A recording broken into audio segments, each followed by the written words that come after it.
Já estamos de volta com o Hora Geral, o último bloco.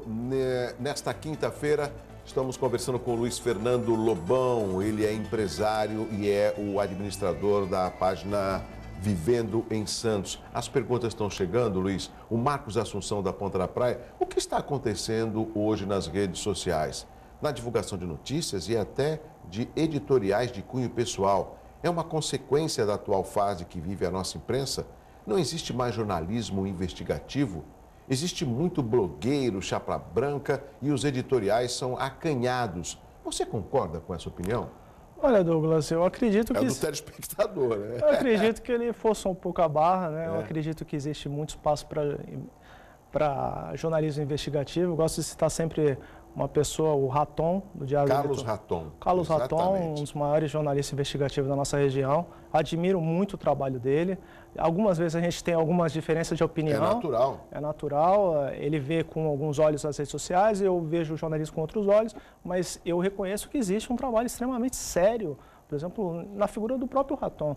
Ou seja, nós temos visto uma grande... Existem coisas boas e coisas ruins, basicamente é isso. O que eu posso falar do Carlos Raton, eu já o conheço há um bom tempo, né? É que ele acaba praticando um tipo de jornalismo que não está perdendo espaço na mídia, que é o jornalismo investigativo. Um dos jornalismos que o professor Humberto Chalub, que é o diretor da Faculdade de Comunicação aqui da Unisanta, ele sempre comenta que é a falta do jornalismo investigativo. Porque você não faz uma matéria, um jornalismo, uma reportagem investigativa em 1 ou 2 dias. Isso demanda um determinado tempo, né?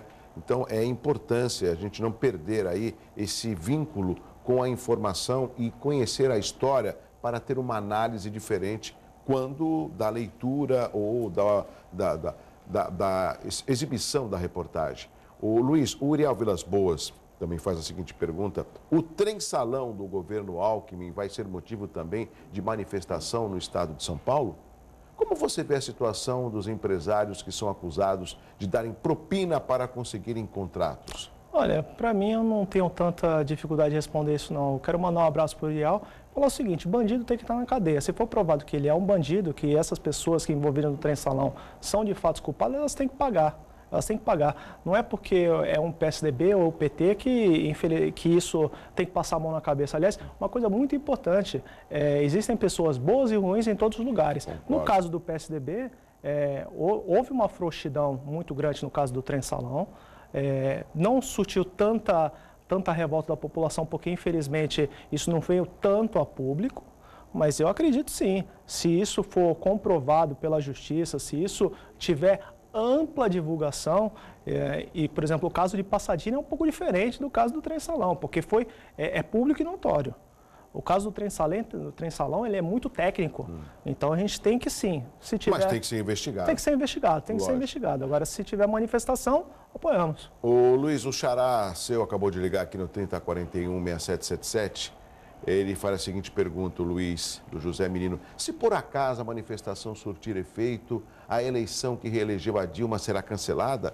Haverá outra eleição ou o Michel Temer assume? É a expectativa das pessoas. Olha, existe muita confusão a respeito disso, tanto na internet quanto ao público. Alguns juristas dizem que dependendo do motivo, por exemplo, se for dinheiro de campanha, cairia a chapa inteira, e aí seria uma novas eleições. Se fosse só a Dilma, infelizmente, seria o Michel Temer. Vice. Ou seja, sinceramente, até acontecer, não tem como a gente saber, porque a gente não sabe sequer se o processo de impeachment vai ser instalado. Paulo Simões do Marapé, Luiz. A esquerda tradicionalmente não respeita os movimentos contrários? Certamente haverá gente infiltrada para promover confusão na manifestação do dia 15. Qual a orientação que você vai passar para as pessoas de bem não serem confundidas com esses marginais? Eu prefiro, com licença ao telespectador, o Paulo colocar black blocs. Então, nós temos uma tática muito interessante, é uma tática argentina, já foi utilizada em outras manifestações, é uma tática bem simples. Aconteceu qualquer tipo de problema, a população se senta no chão. Se senta no chão e deixa a polícia militar agir. Interessante.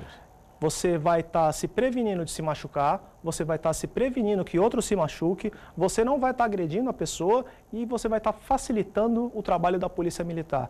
Mais uma vez, eu gostaria de reiterar que eu confio na Polícia Militar, eu confio que em Santos, no coração de Santos, no Gonzaga, a Polícia Militar vai conseguir sim identificar eventuais black blocs, que eu acredito que não vão vir, porque eu acho que dessa vez, se vierem, a população não vai perdoar. A população vai perdoar porque a gente vai ter crianças no local, nós vamos ter idosos no local. Eu acho que essa manifestação é pacífica, ordeira, e nós confiamos na Polícia Militar.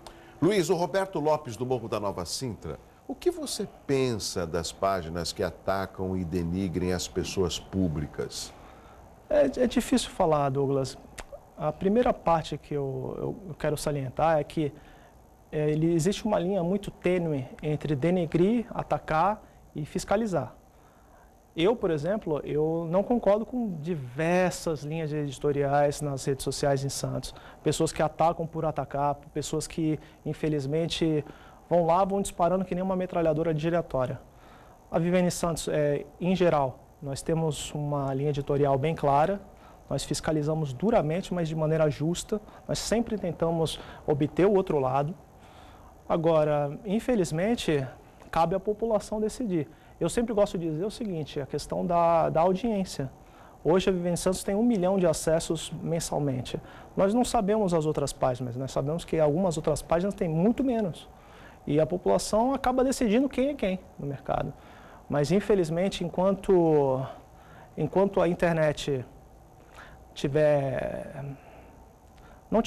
a legislação da internet é muito vaga. Alguns perfis falam assim, denuncie essa pessoa, denuncie essa página, mas aí tem uma série de questionamentos que às vezes a pessoa ela fica com receio e ela não denuncia. Sim. Né? Eu acho que o que deveria mesmo é ter uma responsabilidade sobre aquilo, até porque, pegando a pergunta do telespectador, quando você critica uma pessoa pública, você deixa de ir ao encontro dela. Ou seja, conversar, vai no gabinete, vai no escritório, vai num evento, porque a pessoa pública ela tem que estar aberta à receptividade da população. Eu fico imaginando quando alguém chega a conversar com você. Luiz, você é da Vivendo, né? A gente podia conversar. Não atendo você. Quando você não vira, você atende. Você recebeu o nosso convite aqui. Você está aparecendo, mostrando a sua cara, explicando. Essa transparência é que dá credibilidade para o seu perfil. Entendeu? Eu agradeço muito. Infelizmente, eu volto a dizer, são casos e casos. Exato. Algumas vezes, algumas pessoas extrapolam. Nós não concordamos com nenhum tipo de ataque injusto, mas sabemos que isso acontece. Agora, a legislação a respeito da internet, apesar de eu acreditar na internet livre, nós temos sim que promover um debate sobre a legislação a respeito de direito de defesa, porque a pessoa não é simplesmente você ir lá e falar da pessoa, não, você tem que lógico. dar o direito à pessoa a falar. Por exemplo, enfim, é isso. Luiz, nós estamos chegando no final do Hora Geral, quero agradecer a sua participação e o espaço do Hora Geral estará sempre aberto para a divulgação do seu perfil e de outros perfis que procurem promover aí a cidadania, a informação, como é o caso Vivendo em Santos. Rapidamente, você tem 30 segundos para fazer um convite à população para que ela visite o seu perfil e também o horário da concentração. Por favor, Luiz. Bem, eu me chamo Lobão, eu sou editor da Vivendo em Santos. Eu gostaria que você conhecesse o nosso trabalho, www.facebook.com/Vivendo em Santos. E gostaria que você, que está em casa, que você está insatisfeito com o petrolão, com todos os tipos de mazela nesse país, vá às ruas se manifestar. E se você não concorda com isso, não tem problema. Se manifeste também, mas debata. Esse país ficou muito tempo sem debater questões importantes. Dia 15 de março, nós contamos com você na Praça do Surfista, às 14 horas, e após, às 15 horas, na Praça da Independência. Você fala Praça do Surfista, seria no emissário, José Menino? Não, ali no Posto 2. Ah, no Posto 2. Onde está aquele surfista Exato. aí pegando uma onda, ele fica parado há um bom tempo ali, né? Ele está ali, está cansado. Ali vai ser a concentração e depois vai vir da praia até a Praça da Independência. Exato. Então tá certo. Luiz, continua mais um pouco com a gente. Obrigado pela sua participação. Nós conversamos com o Luiz Fernando Lobão. Ele é empresário e também é o administrador da página Vivendo em Santos. Quero aqui dar os parabéns para o Aurélio Bibian, o Carlos Moura, o Aldo Neto, hoje completando mais um ano de vida, a Lisete Capeleto, o Marcos Barreto, meu grande amigo jornalista Marcos Barreto, hoje completando mais um ano de vida, a Fátima Faria, Simone Alves, Ricardo Alonso Martelo, a Marili Silva, Beatriz Gregório, Fábio Andrade, né? E todos os nossos amigos que estão participando diariamente aqui do Hora Geral. Obrigado pelo carinho, pela audiência. Estaremos de volta amanhã às 7 da manhã, às 4 tem a representação. Vem aí, Jornal em Foque com meu amigo Chico Lascala. Um abraço assim, ó. Um abraço muito forte para você. Tchau, tchau. Até amanhã.